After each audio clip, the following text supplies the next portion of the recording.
الامتنان.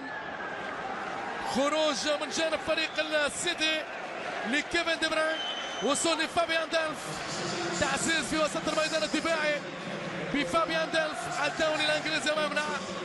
خروج لارناوتوفيتش ووصول لرمضان صبحي في اوضاع للامانه صعبه على الدوري المصري، لكن باش نعيشوا انطلاقا من هذه المباراه الاقدام المصريه الجميله ستتكلم في كل ليله من جانب رمضان صبحي امامنا. 19 عام، نجم الكره العربيه والمصريه، نجم الاهلي سابقا.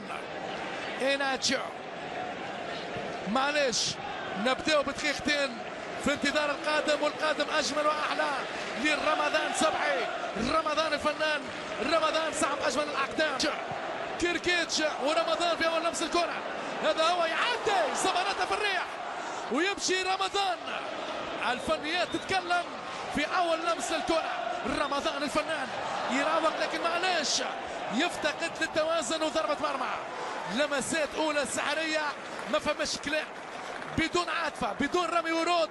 هذه الحقيقه، حبه من حبه اكيد، وانه كل العالم العربي يتطلع لنجم جديد في الكره المصريه على الاراضي الانجليزيه. تابعنا ميدو، تابعنا احمد المحمدي، تابعنا احمد فتحي في وقت من الاوقات، والان نتابع كذلك نجم الكره رمضان صبحي.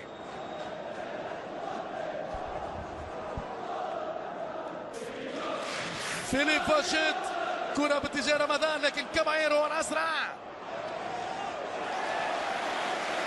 واحدة واحدة مثل ما يقال، سوق على مهلك ترجع سليم لأهلك. لا نريد الإصابات في هذه الأوقات. النجم المصري بعد نوتس كاونتي ينحني أمام أحد أكبر الأندية الإنجليزية للفوز بالدوري، مانشستر سيتي. فرناندينو يراوغ كيركيتش، يغير اليمين ويلان، إريك بيترز، رمضان صبحي،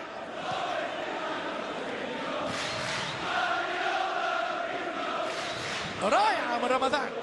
رمضان الفنان، شوف يعني يفتح الثغرة. كيركيتش يعدي. يا ناس قلت لكم موهبة، يا ناس قلت لكم موهبة تتكلم في الميادين الإنجليزية، وهذه البداية وما زال رمضان الفنان. هذا هو الاسم اللي لازم يكون دائما في الملاعب الإنجليزية، رمضان الفنان وليس غير ذلك من كلام. ترجع كرة لإريك بيترز مرة أخرى. بيترز يحاول المرور. رمضان